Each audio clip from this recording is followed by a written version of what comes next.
Hey guys, it's Jenny. Welcome back to the Bookworms Buddy. It is time for Tackle My TBR Shelf.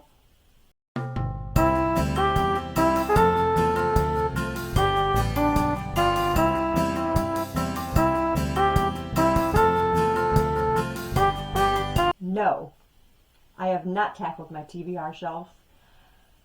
I've been really bad this month. Just busy with doing things, busy with doing my junk journals, and no excuses. I was talking to my husband the other day and I said, you know what? All I do is read. That's all I do. I don't do anything but read. At night I may watch a movie on Netflix, but for the most part, I read. I've read 150 books this year already. And I told my husband, I want something else. I want to do something else besides just read. Rowan's here playing in the playroom. I sit in the playroom and I read. When Rowan's not here, I read. I read. That's just seems like the only thing I do, and I just really wanted something else to do. So that's why I got involved with the junk journaling, as I explained in the junk journal video that I did. I'm really enjoying myself, and I just realized I need to find a happy medium between the two, because I feel like now my reading is jeopardized over junk journaling, and I feel like I found that happy medium now. I feel like during the week when Rowan is here, I will read, because when he's playing by himself really well, I can read a book, and I can read a lot during that time. We don't leave him in the playroom by himself because he kind of needs somebody to be there. He's not even 2 years old yet, so I can read then. Maybe read a little bit at night, however that works out. But then on the weekends, I will use that time for my junk journaling. And maybe, some nights I could do junk journaling. And I feel like that is a nice level plane where I can, have time for both. So we'll see how that's going to work out. Hopefully that works out well, and nothing will have to suffer. But anyway, back to what have I read? Well, I read Razor Blade Tears by S.A. Crosby. I got this book back in March. I know, it's not an older book in my library. It's brand new this year, but I read it anyway. It was calling to me. So, my sister actually picked this up for me back in March when they were here the first time, and she surprised me with it. And I've seen so many people talking about this on their BookTube channels that I figured, you know what, let's give it a read. And I'm really glad I did. I didn't quite wait as long as normal. I don't like to jump on the bandwagon right away because, books are super hyped and I don't want to fall into that. But this was a really good book. You've got these two men, Isaiah and Derek. They're in a biracial relationship and they're murdered.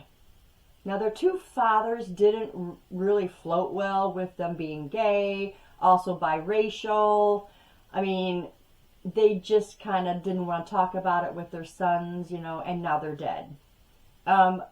Both Buddy Lee and Isaac, who are the fathers, served time in the penitentiary.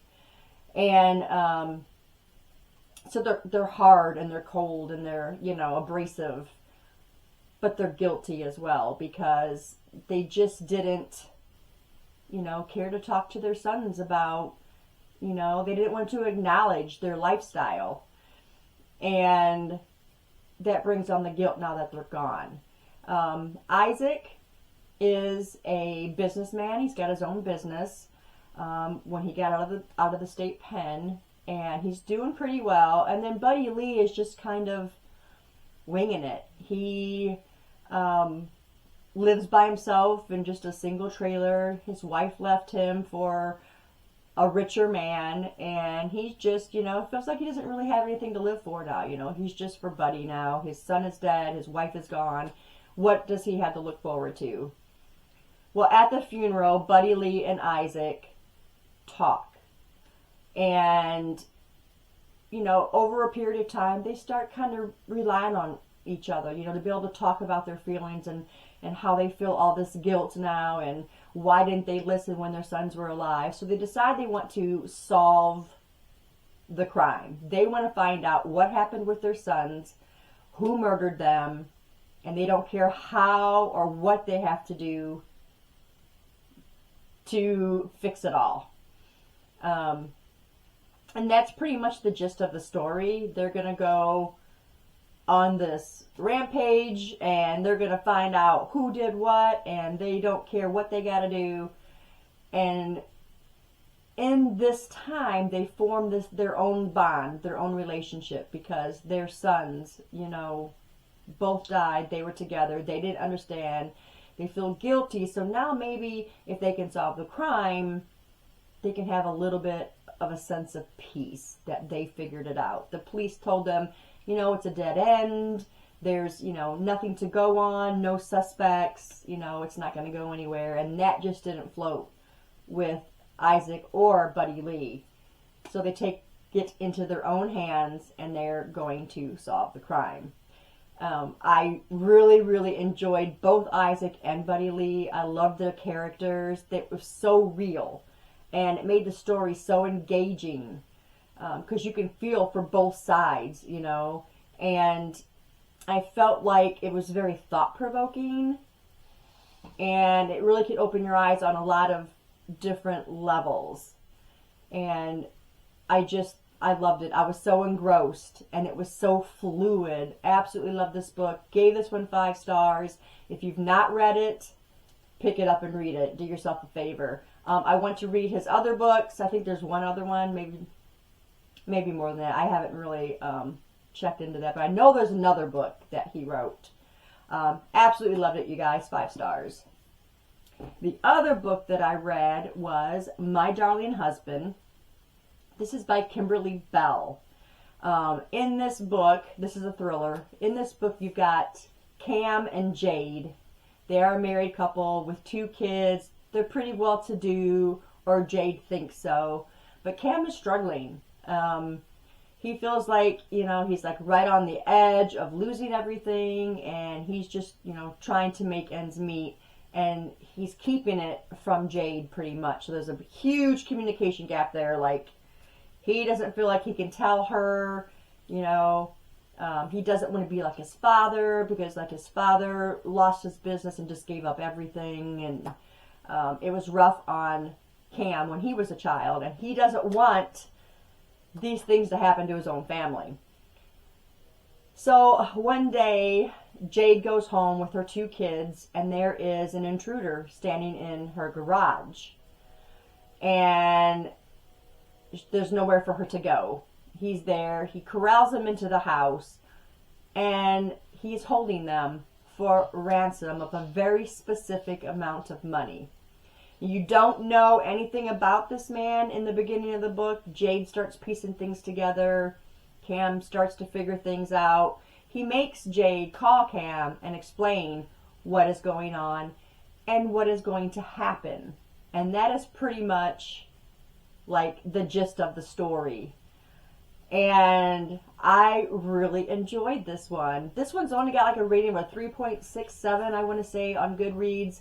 Which again, I'll say, you can't go by, you know, ratings all the time. You got to read books and, you know, and form your own opinions on stuff. But I loved it. I loved the twists that were in here. One of the twists just like slapped me right in the face, because I didn't even expect that twist to be a part. I mean, I'm just like, what?